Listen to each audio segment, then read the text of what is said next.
আমার ভাইয়েরা, একটা গুরুত্বপূর্ণ বিষয় প্রতি বছরই বলি, এবারও বলছি। আমাদের সামনে ঈদ উল ফিতর চলে আসছে। ঈদের নামাজ ঈদগাহে পড়া সুন্নত। একান্ত বাধ্যবাধকতা ছাড়া বা প্রয়োজন ছাড়া, যেমন মনে করেন বৃষ্টির কারণে পড়তে পারছেন না মাঠে, তখন আপনি কি করলেন? মসজিদে পড়লেন। এছাড়া এরকম আহামরি কোনো সমস্যা ছাড়া ঈদগাহে পড়া সুন্নত। অযথা মসজিদে পড়া মাকরুহ। অযথা মসজিদে ঈদের নামাজ পড়া কি মাকরুহ। এই জন্য আমাদের যেহেতু বাহিরে ঈদের নামাজ পড়ার ব্যবস্থা আছে, ঈদের নামাজ বাহিরে পড়ব। বাহিরে পড়তে গিয়ে আমরা সামিয়ানা টানাই। তো সামিয়ানা টানালে তো এটা ঘরের মতো বানিয়ে ফেললাম। এই জন্য আমার আবদার থাকবে আপনাদের কাছে, যত বেশি পারেন নবীজি সাল্লাল্লাহু আলাইহি ওয়াসাল্লামের কাজের সাথে মিল রাখার চেষ্টা করবেন।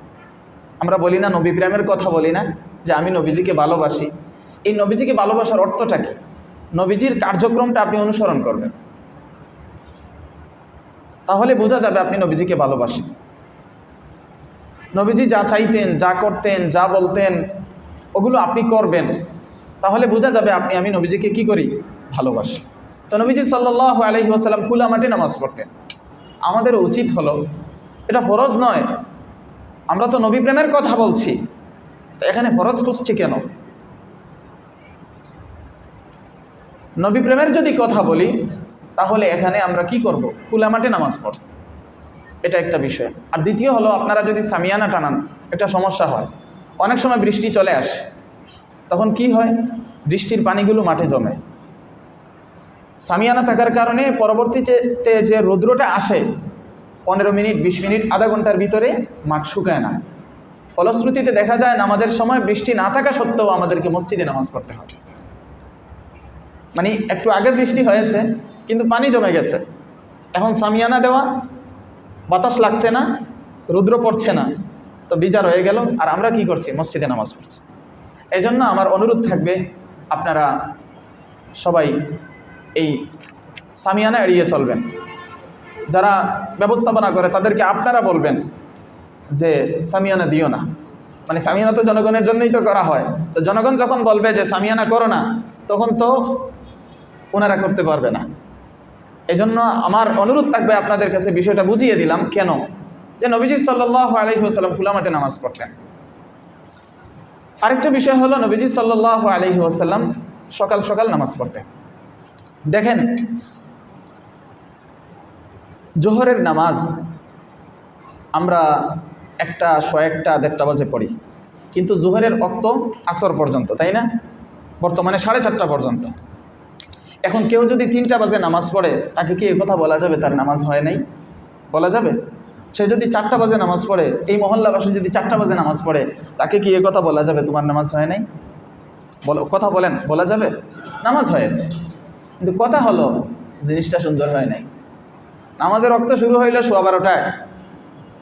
ওয়াক্ত শুরু হওয়ার পর একটা সুন্নাহ সময় আছে, এই সময়ে নামাজ পড়া এটা উচিত। এখন আপনি যদি বলি নামাজ তো হবে, 4টা বাজে নামাজ পড়বো, নামাজ তো হবে, কিন্তু জিনিসটা সুন্দর হয় নাই এবং সুন্নাহর খেলাফ হয়েছে। আসেন আসরের জামাত,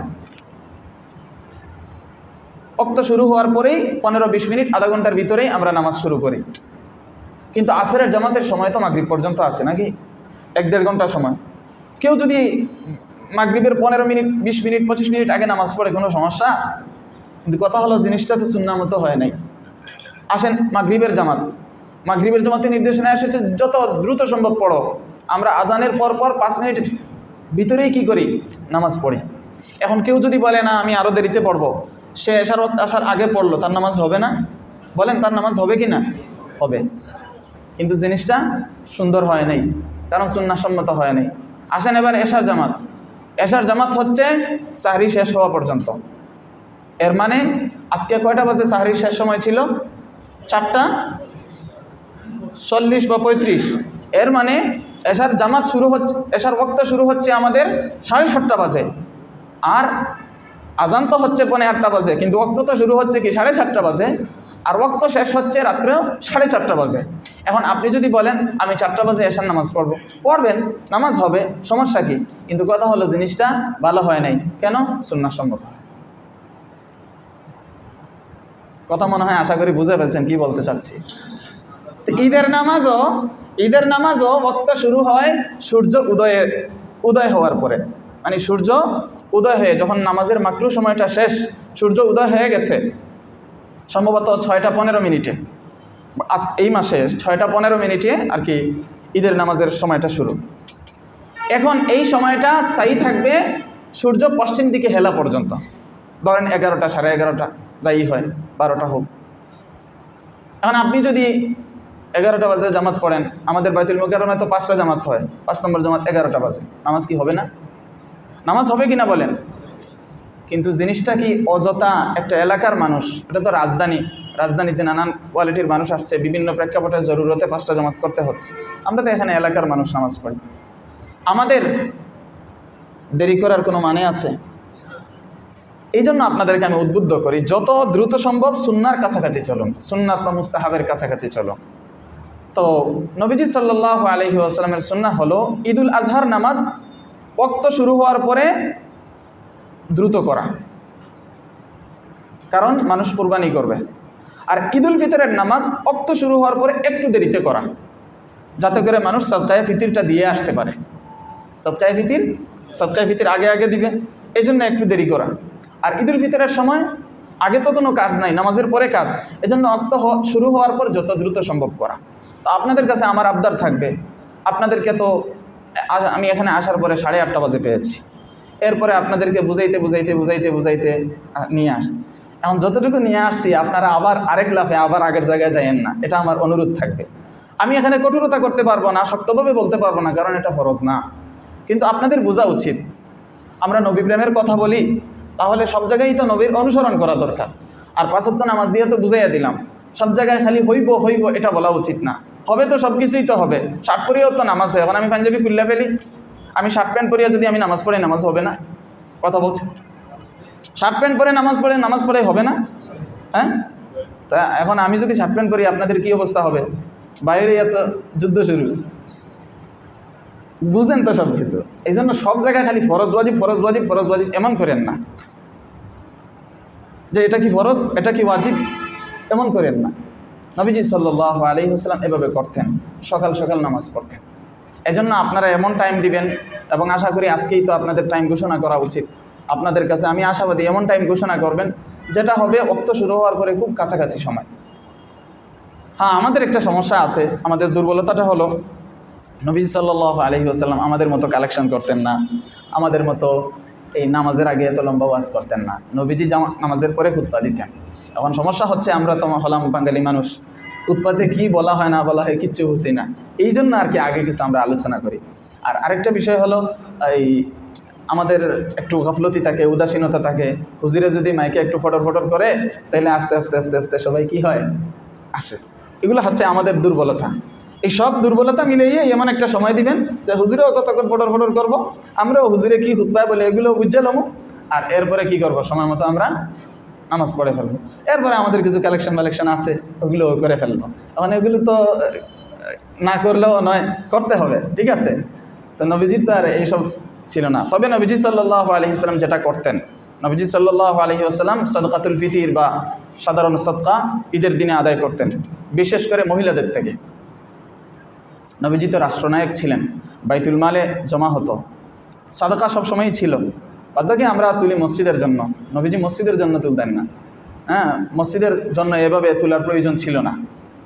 নবীজি সাল্লাল্লাহু আলাইহি ওয়াসাল্লাম দেশের কল্যাণে, সমাজের কল্যাণে সেনাবাহিনী পাঠাচ্ছেন ওদের প্রয়োজনে, বা গরিব মিসকিন যারা আছে, সদকায়ে ফিতরের খাত যেগুলো, সব তো আর সদকায়ে ফিতরের খাত না, জাকাতের খাত তো সবগুলো না, ওই খাতে ব্যয় করার জন্য ব্যবস্থাপনা করতেন। তো মহিলাদেরকে উদ্বুদ্ধ করতেন, মহিলারা স্বতঃস্ফূর্তভাবে দান করতেন, বেশিরভাগ সদকা দিতেন মহিলারা। ওইটা আলোচনা পরে ঈদের দিন করবনে আপনারা শুনতে পাবেন। এখন বিষয় হচ্ছে আমাদের এই সব মিলাইয়া, মানে ঈদের মাঠে আমাদের সময় যায় কালেকশনে, সেটা বলছি। এখন সব মিলিয়েই আমাদের এমন একটা সময় দিবেন আশা করি, যে সময়টাতে আমরা সুন্নাহর কাছাকাছি থাকবো, এত বেশি দেরি হবে না, আমি এটাই আশাবাদী। আশা করি আপনারা আমার কথাগুলো বুঝছেন। না বুঝেন নাই? এখন বলেন যে ঈদের নামাজ কি দেরিতে পড়া উচিত না তাড়াতাড়ি পড়া উচিত? এখানে যেভাবে বলছেন বাহিরে গিয়ে এভাবে বলবেন তো? হ্যাঁ, এখন দায়িত্বশীল যারা, ঈদগার দায়িত্ব যারা পালন করেন, মসজিদের দায়িত্ব যারা পালন করেন, আপনারা এমন একটা টাইম আমাদেরকে দিয়ে দিবেন। মূলত তো টাইম দেওয়ার দায়িত্ব তাদের না, মূলত টাইম দেওয়ার দায়িত্ব আমাদের। অর্থাৎ যেই মুয়াজ্জিনে এখানে ঘড়ি ঠিক করে ফজরের নামাজ কোন সময়, জোহরের নামাজ কোন সময়, আসরের নামাজ কোন সময়, মাগরিব কোন সময় এসান, ওই মুয়াজ্জিনই বলবে। এটা আর কি একটু আনন্দের শরিক করা, এই কথা বুঝাইতে পারছি? আইনের কথা। আগের কালে মসজিদের মুয়াজ্জিন যেভাবে আছে এভাবে মুয়াক্কিক থাকতো, এখনও আরব বিশ্বে এগুলো আছে। ওনার দায়িত্বই হলো শুধু ওয়াক্ত ঠিক করা। এখন আধুনিক প্রযুক্তি হওয়ার কারণে এটা সব সেট করা থাকে, এই জন্য এটার জন্য আলাদা লোক রাখতে হয় না। নতুবা ওই রকম বিশেষজ্ঞ একটা লোক রাখতে হয়তো প্রত্যেকটা মসজিদে, যে নামাজের ওয়াক্ত সে ঠিক করে দেবে, তার দায়িত্ব এটা, সে যা বলবে তাই। বুঝে আসছে? এরপরে আপডেট হয়ে এখন মুয়াজ্জিনে 2 কাজ চালাইতে পারে, তারই এখন দায়িত্ব, আর ইমাম আছেন। বাদবাকি আমাদের বিভিন্ন কারণে প্রেক্ষাপটে প্রচলনে আপনারা জড়াইয়া গেছেন, এই জন্য ঈদের সময় একটু আপনাদের দেওয়া হয়। কিন্তু আপনারা এটার অপব্যবহার করবেন না। কথা বুঝাইতে পারছি? এটার কি করবেন না? অপব্যবহার করবেন না। অর্থাৎ আপনাদের কাছে দেওয়া হলো, এর অর্থ যদি মনে করেন এভাবে যে যেমন মন চায় এমন টাইম দিব, আমি ফজরের নামাজ পড়তাম না, আমি ঘুমাবো, আমি 8টা পর্যন্ত ঘুমাবো, এরপরে আমি ঈদের নামাজে আসবো, ওই হিসাবে টাইম সেট করো, এগুলো অপব্যবহার হয়ে গেল। অর্থাৎ আপনাকে যে সুযোগটা দেওয়া হলো সেই সুযোগের কি করলেন? অপব্যবহার করলেন। বুঝাইতে পারছি? এই জন্য আশা করি আপনারা যত দ্রুত সম্ভব ঈদের নামাজ পড়া যায় সেই ব্যবস্থা করবেন। আল্লাহ রাব্বুল আলামিন সবাইকে তৌফিক দান করুন।